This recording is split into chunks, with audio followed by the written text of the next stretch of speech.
Oh, hi there. Look, everybody, it's Reason's Kerry Howley. Hi, Kerry. Hi, Will. How are you doing today?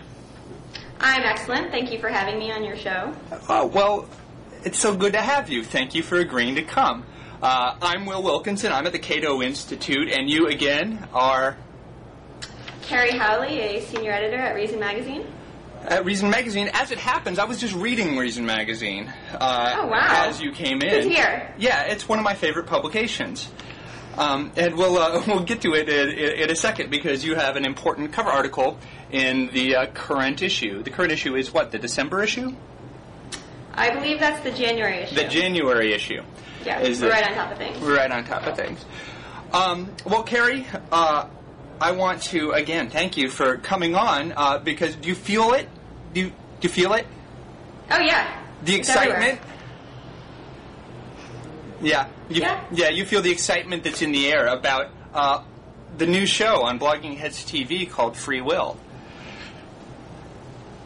Yep, I think we and all the audience are just completely overwhelmed and speechless with excitement. Speechless is exactly right, and it's also terrifying. So to let our viewers know what's going on here, this is now a weekly show in which I will be discussing big ideas and big new books with interesting thinkers all across the ideological and intellectual spectrum. And Kerry Howley is just the first of the impressive personages that we have lined up. For instance, would you like to know what sorts of people are coming up, Kerry? I would. Please list them. Oh, okay. We have, I believe next week I'm going to have Douglas Massey from Princeton University. We're going to talk about his book, Categorically Unequal. Sometime in January, I shall have Tim Harford of the Financial Times, best known for his book, The Undercover Economist, but The Logic of Life is his new book. We'll be discussing that. I'll be talking also to Richard Florida, I believe, has agreed to come on the show. We're going to talk about his new book, Who's Your City? It's about choosing the city that's right for you, Kerry. Excellent. Mm-hmm. And there'll be more, interesting thinkers, and what they're going to get, what the Blogging Heads audience is going to get is an incisive and probing analysis of the most important works of the day. How about that? That sounds excellent. Mm-hmm. And so, without further ado, I think we should do a little probing and incisive analysis of your cover article in the January 2008 Reason magazine. Here's the cover. You can see that there's a bunch of guest workers coming through an American flag wall. Kerry, your article is about guest workers, and specifically about the guest worker program in Singapore and the lessons that we can learn from it. Before we get into the article specifically, can you tell us something about why it is that you've become interested in immigration as an issue? You've clearly made this one of your beats. What got you on immigration as an important topic? Right, well, I think I've always been interested in immigration. I mean, I consider myself somewhat transient, and happily so. I don't want to be tied to a piece of earth. But something that got me really fired up was Lant Pritchett's book, Let Their People Come, which is available online for free, and it's just an extremely powerful, well-argued, basically irrefutable argument in favor of... It's basically a moral argument in favor of more open borders, not necessarily open borders, but it just lays out the enormous gains to be had from simple relocation. And the central argument is that, look, most global inequality isn't caused by differences in the characteristics of people. It's very much largely caused by people inhabiting different places. And simple relocation, I mean, no development intervention is going to come anywhere close to the gains from just simply relocating to an OECD country. This sort of tenfold increase in wages that you see, just standard. Mm-hmm. And he just draws out all these very powerful analogies. And so the next question becomes, once you sort of internalize that argument, which we should probably talk about more, but the next question becomes, how do you increase legal immigration in a politically viable way? And that was really the genesis of this particular article. Okay, so but it began with the sort of sentiment and idea that immigration is development. Okay, so the idea immigration as developed. The problem isn't Nigerians; it's that Nigerian institutions aren't very conducive to the creation of wealth, and if the people there can move to some place that has institutions and labor markets that can make more of their skills, then those people will be better off. That's the idea, right? Right. I mean, like, for instance, in the United States, you see these natural variations in migration patterns, which are due to, as will always happen, development occurs, a crazy pace in one particular state, Pennsylvania coal mining or something, and then that slowly dies and arises somewhere else. And this works in the United States because we're free to move from state to state, and you see states gaining and losing population according to, in some sense, what's optimal. But if you are going to chop the world up into nation states, many of which are sort of just locked in, and you're going to say, there will be no movement between these places because states have been set up that way. You're preventing that sort of optimal movement and those optimal populations from moving, and you're locking people into what are essentially economically unviable states. Yeah, Pritchett has a great paper comparing what's it called, like ghost towns and zombie countries. Right. Like, so all the sort of the boom towns in the American West, after the gold dried up out of the riverbeds, then everybody left, and it would leave this sort of husk of a town. And Pritchett basically argues that there are a lot of countries that are kind of like that there's really no economic opportunity there, and if people were free to move, they would just get out of Dodge. But because the borders basically trap them in, the country becomes something like the living dead. That's what it was, a zombie country. And I found that... I mean, people are going to follow economies, and what borders do is they create this very inefficient segmentation in which some people are just locked to land that isn't going to produce much. All right, so you decided to look at Singapore specifically because it's one of those places that isn't locking people out in a large way. Your article, you say that something like 40% of the Singaporean workforce is foreign-born, right? Well, this sort of started because Pritchett and a lot of other economists who I very much respect, who I see as sort of humanitarian economists, they tend to support guest worker programs, which is something that I had always found, a bit odious. The idea that we wouldn't all be subject to the same legal regime just, I think, strikes my libertarian sensibilities as hugely problematic, and still does.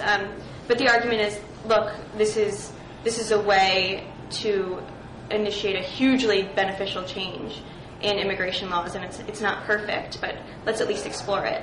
But when you try to explore it, the two examples that are brought up for good reason most often are the Bracero program, that makes sense, that was here, and the German experiments with guest workers.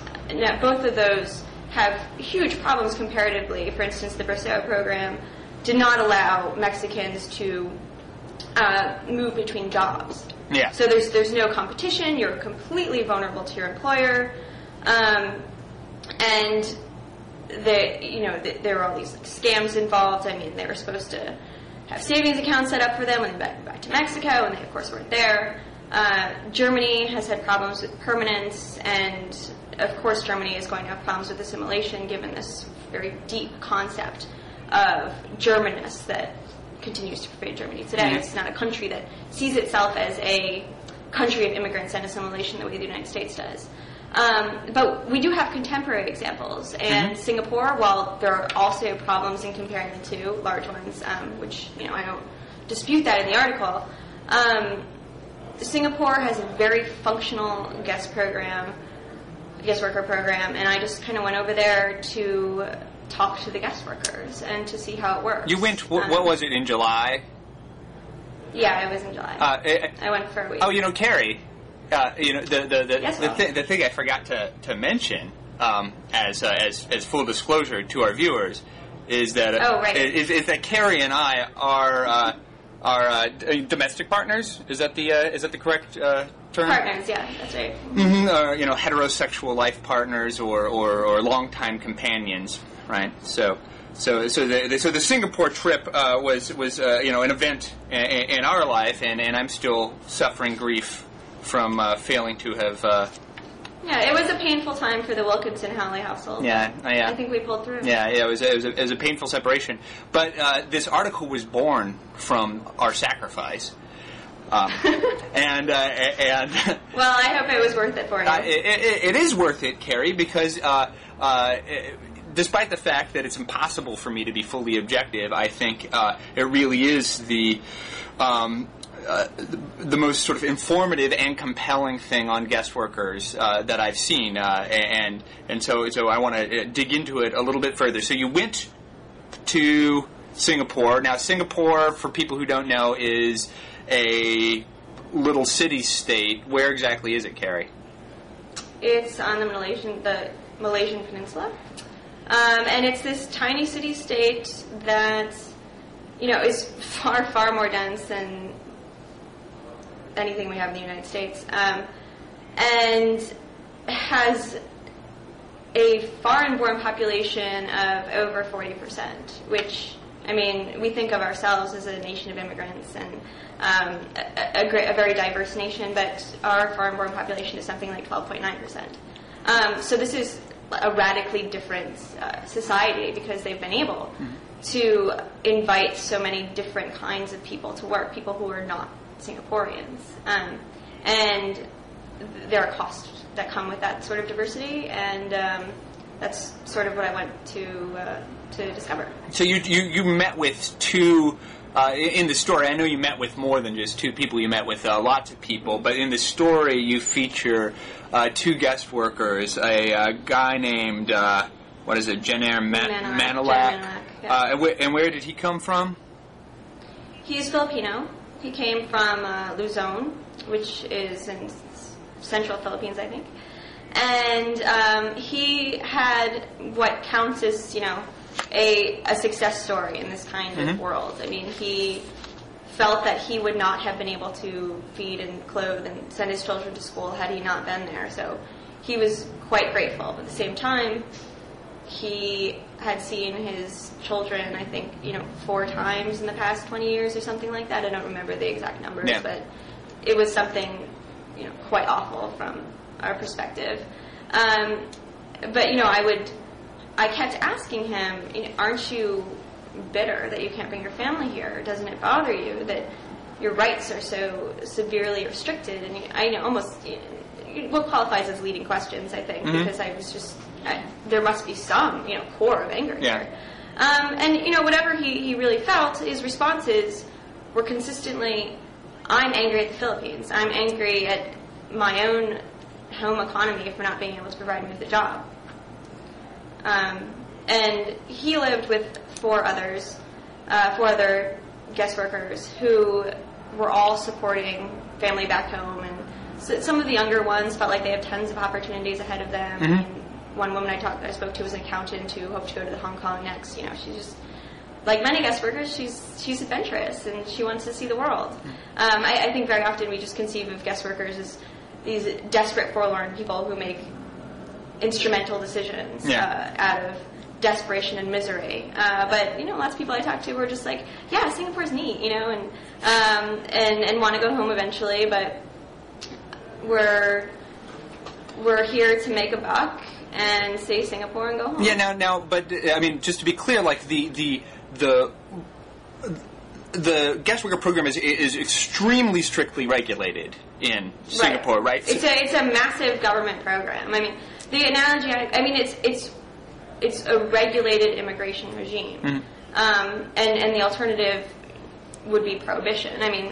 They're letting huge amounts of immigrants in, and they're monitoring it as you would expect the Singaporean government to do. This is a government that will execute you for marijuana possession. I mean, they don't fool around in Singapore. Yeah. So name some of the things that you're not free to do as a guest worker in Singapore. Sure. You, well, the biggest problem is that it's possible but very difficult to change jobs.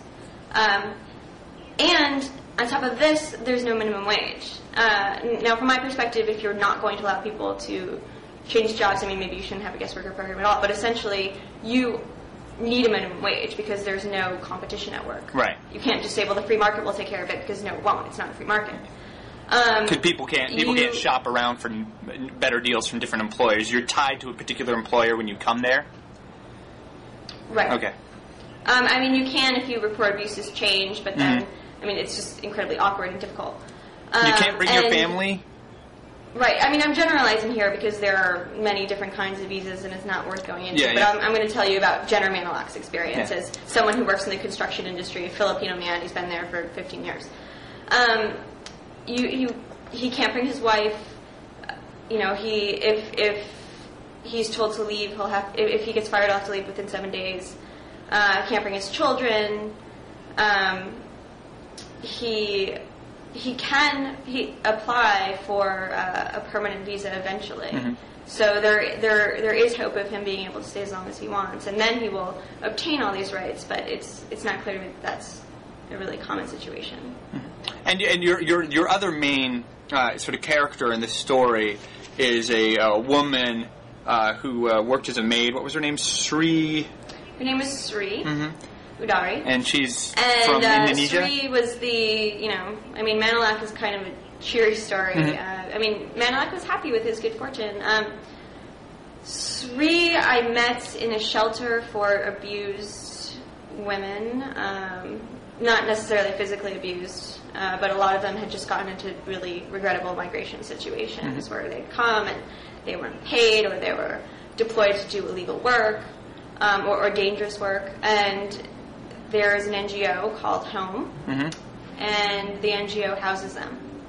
And so I met Sri along with 99 other women at this shelter, which was quite a moving experience. They're mostly 26-year-old women. It's very easy to put yourself in the position of someone an adventurous person who wants to leave home, is looking for a new job and escape from your life on a farm. But get stuck in a bad situation. Right, but get stuck in a bad situation. So what happened to Sri? Well, Sri was working for a very high-powered lawyer, and she didn't like the family. They were cold.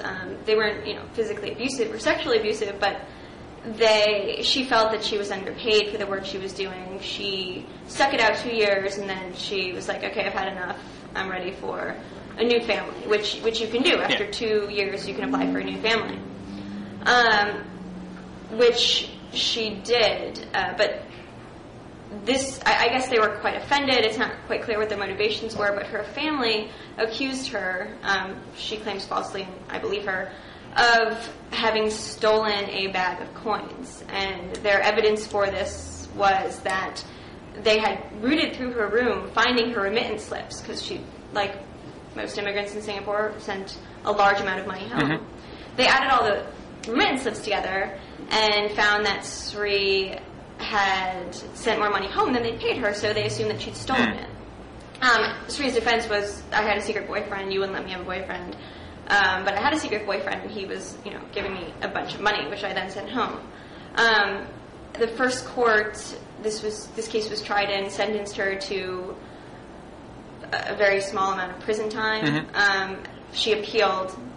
But the adjudication took about 2 years. Now, I understand that from the article that that guest workers accused of crimes aren't given government representation in Singapore. No, I mean, unless the crime could potentially bring the death penalty. Okay. She was represented by the same NGO that runs the shelter eventually, and she was acquitted, and it was a big deal because this young Singaporean guest worker was defeating this very high-powered real estate lawyer. So this was like a huge thing in the Straits Times. Yeah, but she did not have a good time in the interim. No, I mean, it was miserable, and horrific on, all sorts of dimensions, and it's reflective of a bunch of bad laws in a system that's more concerned with order too much of the time than with, basic human rights.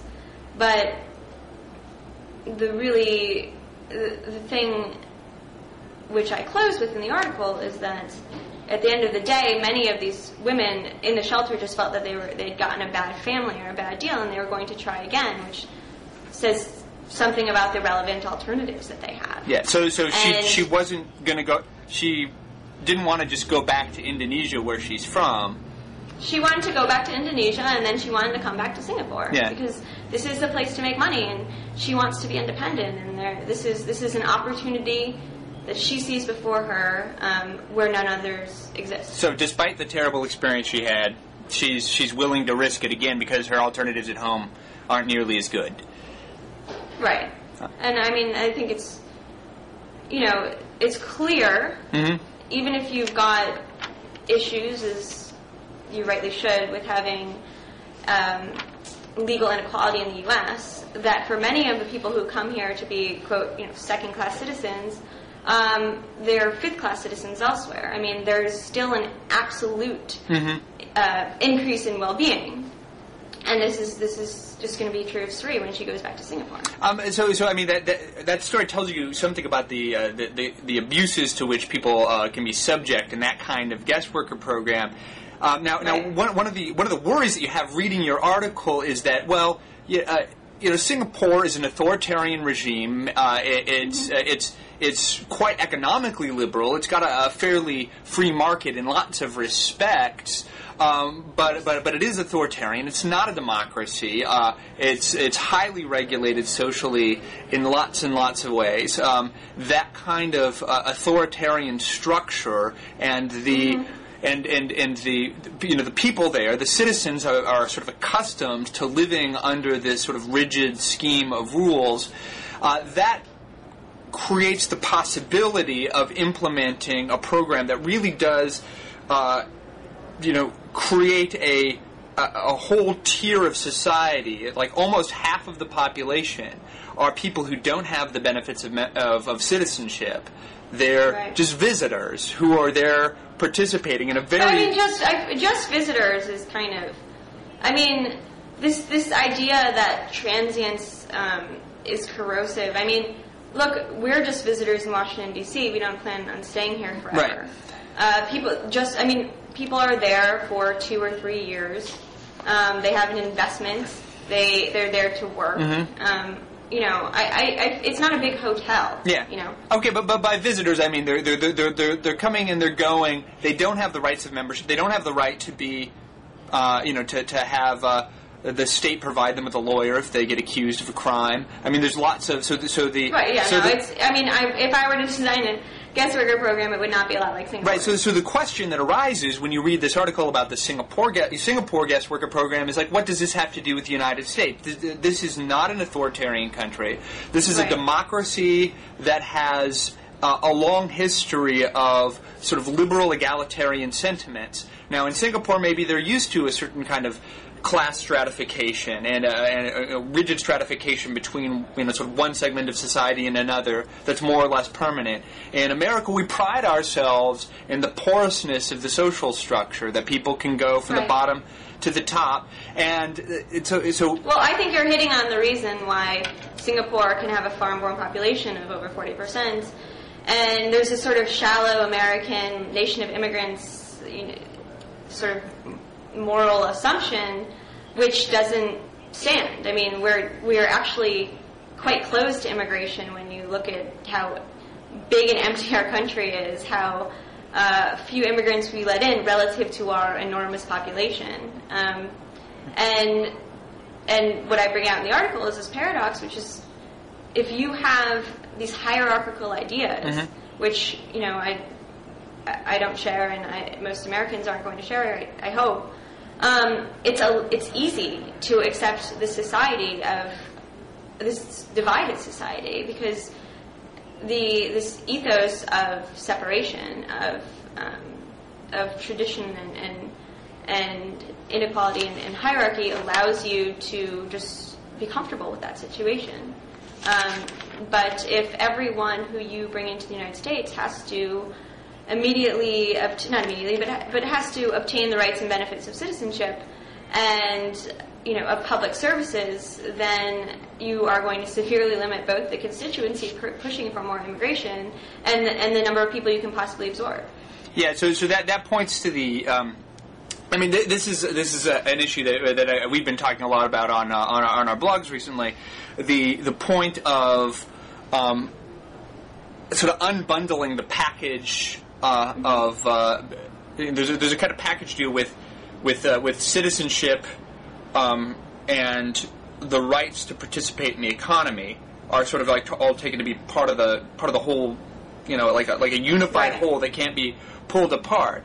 But you really can pull those things apart, right? That there, if you're and on your recent blog post, you talk about citizenship as kind of like club membership. And the thing is, I don't even think that's really an analogy. Like somebody was criticizing you for the analogy. I don't think it's an analogy at all. I think like national citizenships just literally are club memberships. Right, they're clubs with benefits. Yeah, and that different and some offer good benefits and some don't. Yeah, like you said, the Norway but the club. fact that we're born into different clubs, which is in some sense unfortunate, should not preclude us from allowing poor people to come to this country to perform an economic service. Mm-hmm. Yeah, so the American club. Right. If you happen to have the good fortune to be born an American citizen, and you have an American, passport, you get lots and lots of benefits from being an American citizen. You're eligible for lots and lots of benefits. Now, like sort of limited government types like you and me tend to think that club membership should entail fewer benefits. We tend not to think that people have positive rights to things like health care and other kinds of assistance. But insofar as the state... Well, and part of, my motivation for thinking that way is that I want as many people to be part of the club as possible.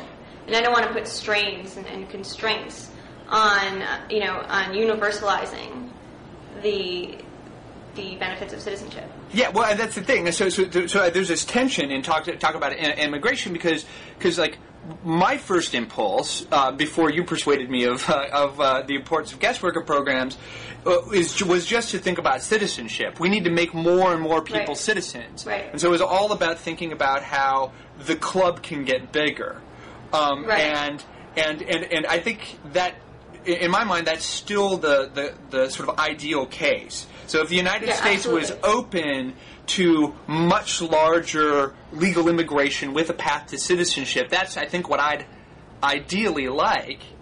Yeah, I mean, and the article is written for people who broadly agree with this idea. I mean, it's not written for conservatives who have this aesthetic ideal of a closed country and total cultural stasis. I mean, I can't...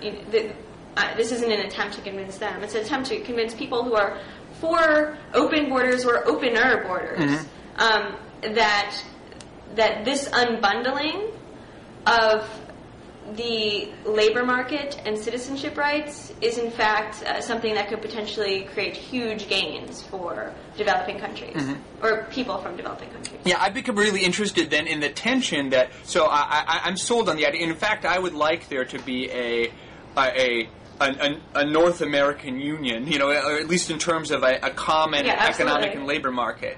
So, because most of the problem of American, the immigration issue in the United States is almost entirely about Mexican migration. That's almost, or at least Central American migration. And so that's almost entirely what the controversy is about. A sort of European-style system where everybody within the conglomerate, within the Canadians, Mexicans, I don't know what Central American countries get included, those people have the right to just live and work anywhere within the overall confederation, but they remain citizens of their home country. Their home country provides most of their benefits unless they really sort of change to be permanent residents of another place. And for me, that idea just strikes me as a way of almost completely alleviating the problem that Mexicans. I mean, the obvious analogy is the European Union, and from the perspective of labor mobility, which is generally my perspective, the European Union has been a huge success. I mean, allowing free movement between countries just maximizes human autonomy in a deeply important way.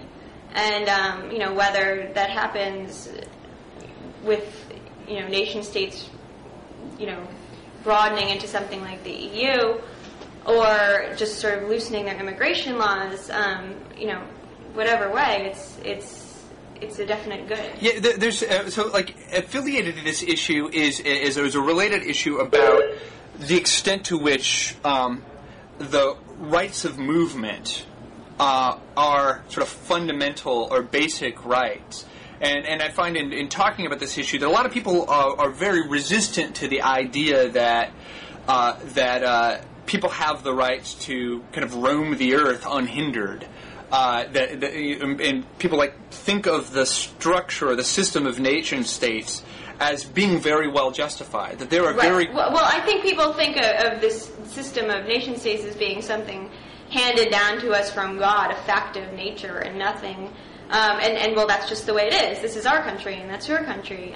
But of course, these are all just sort of institutional facts of the world. Our imagined community happens to be the United States, but there's nothing. I mean, it's still an imagined community. Mm-hmm.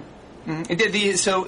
Here's the analogy that I like to use when talking about sort of mobility. Well, I've got a couple different ideas. One is that the restrictiveness of the system of borders and visas and passports is actually fairly new. That one of the reasons, and it's gotten much, much, much stricter over the even past half century or at least century. Part of it's technological, right? The ability to police borders has increased with technological advances, but it's also, I think, people take it to be more important because technological changes have reduced the cost of moving from one place to another as well. So the prospect of lots of people crossing your border has also increased. So those two things together, I think, have created a dynamic where there's more motivation and ability to seal off borders. But the I mean, it's not quite true that there were massive migrations in the early 1900s. Obviously, that's when the percentage of foreign-born in this country was at its highest. And that's why it's quite funny to hear illegal immigration opponents say something like, well, our grandparents came over illegally, but of course at some point you could just walk in, and that was coming over illegally. Mm-hmm. But since then, of course, we've seen a huge border buildup. Yeah, I mean, because what my feeling is that I like the idea of just getting on a boat, showing up at the coast of some country, and just walking, into some city and just, getting a job. Mm-hmm. That's extremely appealing, and I feel like I require some kind of justification for why I should be. If there's somebody on the other side of a line from me who is perfectly willing to cooperate with me to mutual advantage. And there's some third person standing between us, with a gun pointing at a line, saying you can't cooperate. I want to ask that guy, what's the justification for this? And now the justification that's often given for that is that the places bounded by borders have distinctive cultures that prop up their institutions, and that the people who benefit from those institutions have an interest in maintaining that culture, and just letting anybody in willy-nilly is going to create, is going to sort of undermine that culture. It's going to cause, sort of cultural externalities. And so I know in Megan McArdle, in one of her replies to the sequence of blog posts that came after your article, said something about cultures having a right to self-preservation. Can you make anything of what does that mean to you? I sense that there is meaning there. I mean, first of all, this was in the context of talking about a temporary worker scheme, which would, the one proposed by the Bush administration would have allowed for 400,000 people, which isn't going to be massively disruptive to the culture. Mm-hmm. But the idea that, cultures have a right to preserve themselves, well, first of all, you have to kind of define what kind of culture you want to preserve. Because you can define this any way you like. I mean, it's sort of antithetical to my idea of American culture to lock people out. I mean, I would like to think we're a very experimental culture, an open culture in some sense, and that's, isn't that worth preserving? Yeah, so I mean, you're just going to end up having a fight about what culture is. Our culture is a dynamic, pluralistic culture of immigrants, and so by locking immigrants out, you're actually destroying the pluralistic, dynamic culture of immigrants. Right. But, I mean, I think you could very easily make a coherent argument based on that premise. I mean, once you define the culture, if your culture is one of, some sort of, I mean, I don't want to define it in totally negative terms. It's one of tradition and of some sort of stasis. And you have an aesthetic preference for a certain kind of place that isn't particularly diverse in certain ways you find unappealing. I mean, if you want to draw an image of your perfect culture and say this is what I want, then it may be that a liberalized immigration regime isn't going to give you that culture. But that's that's a question about the good of American culture. It's not a question about the good of immigrants. So I mean that. You don't think that people should be able to defend to have? I mean, this gets to a dispute that we often have between a sort of a vision of liberalism that has to do with liberal pluralism, or I'm a very pluralist kind of liberal, and I think that people have, just sort of intractable disagreements about the nature of the good life, and that the way to accommodate that pluralism is to tread as lightly as possible at the highest jurisdictions of government and let people do what they want at the sort of local level. Sometimes what people want to do at the local level is have an extremely conservative, exclusive culture we're living in an old, Polish enclave that adheres to our ancient folk ways, and we have some interest in preserving the form of life that we draw meaning from. And who has an interest? Who is we? The members of that community, and then you want to say, well, I'm all for just letting absolutely anybody move into that community, and why don't it almost to people? I think to a lot of people it seems like an act of self-defense to try to exclude people who are so very dissimilar from them. I think it's important in any such community to have a well-preserved right of exit. I mean, the reason we have this argument all the time is because I'm extremely concerned about the autonomy of people in communities which are isolated. I think this is a concern to have about homeschooling, for instance. It's a worry about the autonomy of children. And the sort of fetishization of the local is, I think, very often ill-conceived, because local governments can also be controlled by elites, which are totally uninterested in the autonomy of their constituents. Well, and this is something I feel the pull of it both ways. Like, so what if what if I've come up in a community that is very traditional, it's very conservative. I remember reading recently. I was at a conference. We were looking at some economic sociology, and I was reading this primer on social capital, and there was a discussion of the community of Orthodox Jewish diamond merchants in Brooklyn, I think. And they were able to run their business in a certain way that reduced transaction costs. For instance, I would come into your shop with a bag of diamonds. I'd just drop them off for you to inspect. Come back later. You could have replaced, a better diamond with a with an inferior diamond. But the fact that all the people in this network are sort of densely intermarried and so on allows them to police one another in a way that creates efficiencies that a more sort of abstract, atomized community can't do. And on the one... Right, I mean, the argument isn't that everyone needs to be homogenized. Right, but the regular, the sort of standard classical liberal argument about civil society is that you need sort of local level institutions that are going to be able to provide certain kinds of goods like charity, sort of give people a buffer when they lose their jobs that otherwise the government would be doing. Now, it seems like the ability of civil society to step into that role depends on certain kind of dense, tight-knit conservative communities.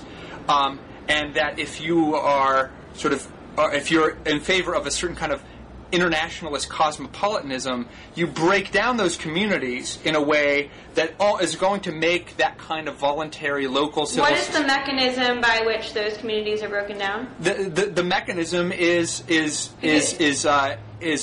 one, just the exit of those people from those communities, but also just getting... So it's necessary to trap people in those communities in order for them to remain pure and useful? It's not necessary to trap them. Actually, it's interesting. I think the evidence shows that there's this book, Not by Genes Alone, by Boyd and Richardson, that show that the exit dynamic, in fact, by decreasing the cost of exit, you end up with sort of more conservative communities over time. I might be contradicting myself here.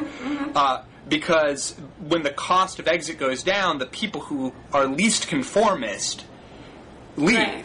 And that leaves a more, concentrated group of conformist people who who do a better job then of coordinating around the conservative norm. So it might be good to lower the cost of exit to let the sort of, gadfly nonconformists to, get them out of, town and, they can go to the big city and enjoy the musical theater and the things that people do there.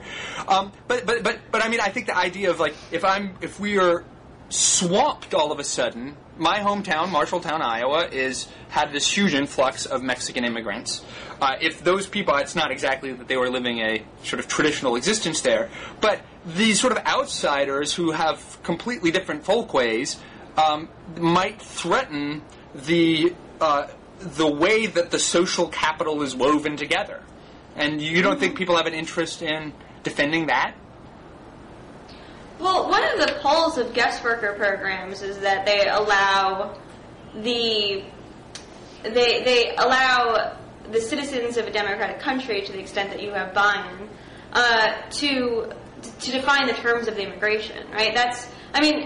One of the most attractive things to some people about a guest worker program is that it allows you to preserve the welfare state in a very real way. We know that more diverse communities are less likely to redistribute. And what a guest worker program does is it separates the sort of munificence of the welfare state from this influx of people. I mean, that's part of the benefit of decoupling. Mm-hmm. So you can still have certain political arrangements within the citizenry while allowing people into your labor market. Yeah. I'm not sure if that answers. No, I think that's orthogonal. But to that point, like, I'm not sure if you're right about the idea that I get the point about sort of separating sort of benefits to citizenship, like welfare benefits, from access to the labor market. I understand that, but I think the worry, I'm not sure if this is right, but sort of reading like one of Matt Iglesias' posts, it seemed like there's this sort of complex worry that, and see if I can say what it is. Like, it seems like the argument is sort of like, on the one hand, Americans are very big-hearted and egalitarian, and right, they won't be able to. I mean, there are two arguments that come up here. Mm-hmm. One is that immigrants will not get the benefits of the welfare states. Another is that Americans will be so big-hearted that they will get the benefits of the welfare state. Yeah, well, I mean, and that we won't be able to spread that. Right, but I mean, it seems like that there might seem to be what might seem on the surface to be a contradictory argument might actually work if you think of it as, occurring over time. So the first step is that Americans are egalitarian, they're big-hearted, they're going to have a hard time denying certain kinds of government-provided health care to, sick immigrant children, so on and so forth. Right. So these benefits get extended over time to guest workers. But once you've sort of created all of this diversity in the pool of the beneficiaries of the welfare state, as you say, the studies show that the more diverse the population is, the sort of stingier the welfare benefits become.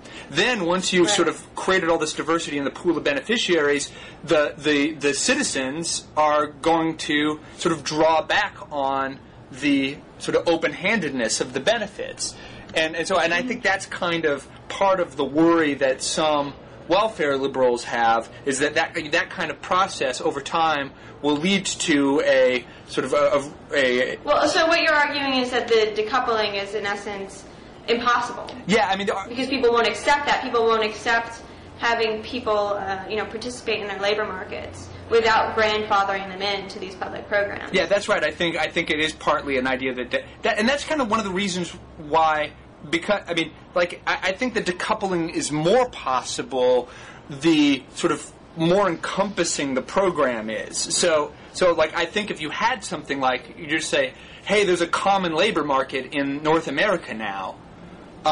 For some reason, I feel like that kind of decoupling, where the border is completely open for workers to go back and forth, it's easier to say, we're sorry that you're sick, but we're not the jurisdiction that gives you benefits, right? You can work here, we can work there, we can work in Canada, right? So I can go work in Toronto, but the Canadians don't have to give me Canadian, national health care.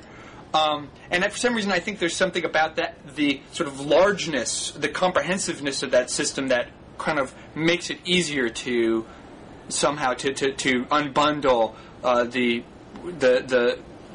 labor market rights from the other sort of benefits of citizenship. We should move on quickly to because I wanted to talk about another piece that you had in Reason Online, which was an interview with what's her name? Laura Augustine. Laura Augustine. She, like Leah Pritchett, wrote a book that really impressed my thinking. Unfortunately, I read it after I'd written the guest work article, because I think I would have tweaked it a little bit. I mean, her book is called Sex at the Margins. It's about the many ways in which we dehumanize immigrants, and specifically, to some extent, it's about the anti-human trafficking movement. But Laura is someone who spends a lot of time with immigrant sex workers, and I interviewed her for a reason about, partly about the way that she's made me rethink a lot of the assumptions I had made. As I was saying before, I think we often think of immigrants as being incredibly desperate and making these instrumental decisions. And something Laura points out in the book is that immigrants move around for the same reason that wealthy white Westerners move around. They're curious, and they want to see the world, and they're motivated, and they have thoughts and desires and dreams and fantasies. And it's not just that their son's going to go without food for too long if they can't make their way to Singapore. It's also just that people have this natural sense of adventure, and that home isn't always a nice place. That people want that point, like, actually kind of, once I read it, was a source of shame for me, because I had it just never occurred to me. I mean, I feel sort of belittled by my own insensitivity. It just never occurred to me that, like, a poor Mexican lettuce picker might come to the United States because they're like, hey, it's boring here, I wonder what it's like there. Right. It's just, I was filled with regret, because I had just written this story, and I think I wrote about Sri. I wrote what I saw about Sri Adarti, the woman who was accused of having stolen the gold. But now, when I look back after reading Laura's wonderful, wonderful book, I look back on that and I think, Sri was in a terrible, desperate situation, but she was one of 9 brothers and sisters in Indonesia, and she was the one with the courage to leave, right? She didn't have to. She could have stayed like everyone else. But she had a sense of adventure, and that's a motivation that we too often are ready to ascribe to tourists and to Westerners, and not to people from developing countries. Yeah, I like the lead to your piece where you're like, if I was to go to Paris and get a job, I would be an expat. Right. But if somebody from Mexico City comes to San Antonio to get a job, that's a sort of an immigrant. Right. That's a migrant worker, and nobody calls themselves a migrant worker, right? I mean, it's this term that's kind of weighted in condescension and pity. Yeah. So, but we never think of. And what Laura does is she hangs out with all of these sex workers who one might put at the bottom of a hierarchy of immigrants, or perhaps not, and then they don't see themselves this way. I mean, there isn't the sense of tragedy necessarily. There is sometimes, but there's much more of a sense of autonomy if I chose to come here than you would likely see in a lot of the literature that she also. I don't know. Isn't that expression of I chose to come here? A lot of times, just making the best of a bad situation, because there's a dissonance between reading Augustine talk about the sort of autonomy of women who are crossing borders to enter the sex trade, and this completely hysterical rhetoric about sex trafficking. So on the one hand, it sort of assumes that nobody would ever choose this, that there are alternatives. Well, that's the major problem of sort of some of the anti-human trafficking rhetoric. It's that if you are an immigrant sex worker, you have been trafficked. You are a slave. And Augustine shows that that's not true. Now, nobody is denying that there are not horrific migration situations, and there's a core here, that's extremely disturbing, that needs to be addressed, and there are NGOs working on that core. Mm-hmm. But there is also an attempt to conflate sex slavery with just, good old prostitution, and voluntary prostitution. And, it's very easy for me to put myself in the situation of a woman in northern Burma. I lived in Burma for 2 years before I started working for Reason. And to see that my only chance of escape, the only thing I have to sell, is potentially my body. Or I don't really like the term selling my body, but is sexual services. And I find it hugely disturbing that some people are trying to close off these routes on the chance that some of this is coerced. And, a lot of times is learned. Because they're cutting off lots of other kinds of migration. You're cutting off escape routes. How much of the sort of really odious trafficking, like Mexican migration, the coyotes who basically hold people hostage from war. How much of the sort of horror stories of human trafficking is a function of the increasing militarization and restriction of borders and migration? I mean, I think that there's a vicious circle. Yeah.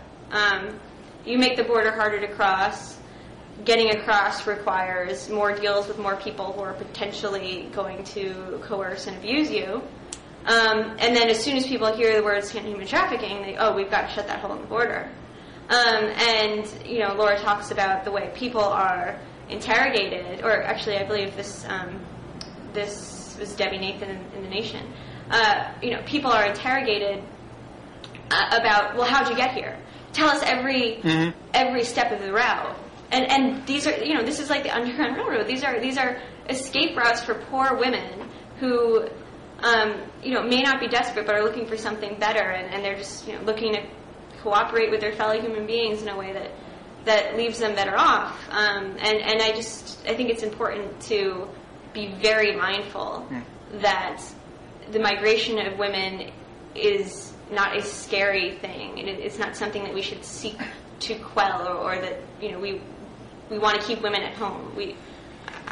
That sentiment is perverse and problematic, but it's greatly tied up with some of the anti-human trafficking rhetoric. Well, that's pretty heavy, Kerry, and I can't say that I disagree with you. I think that might be the peril of having your longtime companion on Blogging Heads with you, is because it's hard. It's hard to disagree, and if I disagree, I know that you can retaliate in vicious ways that frighten me to my core. So that was heavy, but we can lighten it up a little bit. Let's end with you gave me a rant.